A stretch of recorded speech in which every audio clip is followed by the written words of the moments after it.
नर्मदे हर। नर्मदा परिक्रमा मात्र एक पदयात्रा नहीं है, यह एक आध्यात्मिक यात्रा है जो हमें पग पग पर जीवन के अमूल्य पाठ पढ़ाती है। नर्मदा परिक्रमा में जहाँ अनेकों अनुभव होते हैं, वहीं निर्मल हृदय से परिक्रमा करने पर अनेकों अनुभूतियाँ भी होती है। ऐसे ही नर्मदा परिक्रमा के एक अनुभव का वर्णन मैं यहाँ पर कर रहा हूँ। यह मेरी पुस्तक नर्मदा परिक्रमा आत्मशुद्धि से अनुभूति की यात्रा के पृष्ठ 62 से लिया गया है। अगले दिन प्रातः के सभी नित्य कार्य पूर्ण करके मैंने आगे की परिक्रमा प्रारंभ की। आज परिक्रमा का 8वां दिन था। सेना वाले परिक्रमावासी भी उसी समय सेवाश्रम से साथ में निकले, इसलिए कुछ दूर तक हम परिक्रमा की बातें करते हुए चलते रहे। उनकी ऊंचाई मुझसे कुछ ज्यादा थी, जिस कारण से उनके कदम की दूरी प्राकृतिक रूप से मुझसे अधिक थी।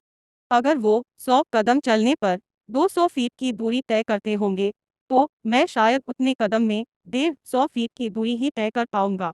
बहुत जल्दी ही मैं ये समझ गया कि हमें बात करने के लिए या तो उन्हें थोड़ा धीमे चलना पड़ रहा था या फिर मुझे थोड़ा तेज चलना पड़ रहा था। कुछ समय बात करने के पश्चात हम दोनों अलग हो गए। मैं सोचने लगा कि क्या होगा अगर कोई व्यक्ति किसी साथी के साथ परिक्रमा करने आए और लगातार तेज गति से चलकर अपने दूसरे साथी की बराबरी करने का प्रयास करता रहे। निश्चित है कि उसके पैर जल्दी ही दर्द करने लगेंगे। अब अगर समय पर विश्राम करने को भी न मिले तो क्या होगा? पैर बहुत दर्द कर रहे हैं, लेकिन फिर भी आप चलते ही जा रहे हैं, जिससे कि दूसरे व्यक्ति के साथ चल सके, उसकी बराबरी कर पाए। ऐसी परिस्थिति में संभवतः आपके पैरों में गंभीर बीमारी भी हो सकती है। अब आप बोलेंगे कि दूसरा व्यक्ति भी तो धीमे चल सकता है, आखिर वो आपका साथी ही तो है। जी बिल्कुल चल सकता है, और समूह में जो लोग परिक्रमा करने आते हैं वह ऐसा ही करते हैं। लेकिन ये जीवन की दौड़ में तो संभव नहीं है, वहाँ तो कोई भी आपके लिए धीमा नहीं चलेगा। जीवन की दौड़ में भी तो हम दूसरों की गति से ही चलने का प्रयास कर रहे हैं।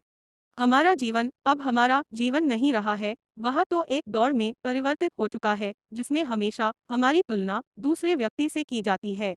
हमारे पड़ोसी का घर हमसे अच्छा है, शर्मा जी का बच्चा अच्छे स्कूल में पढ़ता है, वर्मा जी के बच्चे के नंबर हमारे बच्चे से ज्यादा आते हैं, दोस्त ने नई गाड़ी ले ली, हमने क्यों नहीं ली, उसका प्रमोशन हो गया, किसी की नौकरी अच्छी है, तो किसी के व्यापार में लाभ अधिक है, तो फिर किसी का कुछ और अच्छा है, और हमें सबसे बेहतर ही चाहिए होता है। हम हमेशा दूसरों के जैसा या फिर दूसरों से अच्छा बनने का प्रयास करते रहते हैं। लेकिन स्वयं का क्या? वास्तव में कितनी बार हम ये सोचते हैं कि वास्तविकता में हमें क्या चाहिए? क्या सारी दुनिया अंधी होती तो भी हम यह सब करते? क्या जब कोई भी देखने वाला नहीं होता है, तब भी हम वैसे ही व्यवहार करते हैं जैसे सबके सामने करते हैं? अगर हमें पता चल जाए कि हमारे जीवन का मात्र 1 माह ही शेष बचा है, तब भी क्या हम वह सब करेंगे जो हम अभी करते हैं? अच्छी शिक्षा लेना गलत नहीं है, अच्छे पद पर पहुंचना भी गलत नहीं है, और ना ही व्यापार करके अधिक धन कमाना गलत है। अगर हम जीवन में अपनी गति से चल रहे हैं, तो यह सब गलत नहीं है, क्योंकि तब यह दौड़ नहीं रह जाती और हम अपनी तुलना दूसरे लोगों से नहीं करते हैं। लेकिन दूसरे की गति से चलने में तो ये दौड़ कभी समाप्त ही नहीं होगी। आप हमेशा ऊपर देखने की कोशिश ही करते रहेंगे जब तक यह जीवन शेष है। इस दौर में समय और जीवन दोनों ही हाथ से फिसलते जाते हैं। मेरा तो ये मानना है कि हमें अपने जीवन में हमेशा अपनी गति से ही चलना चाहिए। जीवन में जो भी करें, वह स्वयं की जरूरतों के लिए होना चाहिए, न कि दूसरों को देखकर उनकी तरह बनने के लिए। पुस्तक का नाम नर्मदा परिक्रमा आत्मशुद्धि से अनुभूति की यात्रा। मात नर्मदे हर।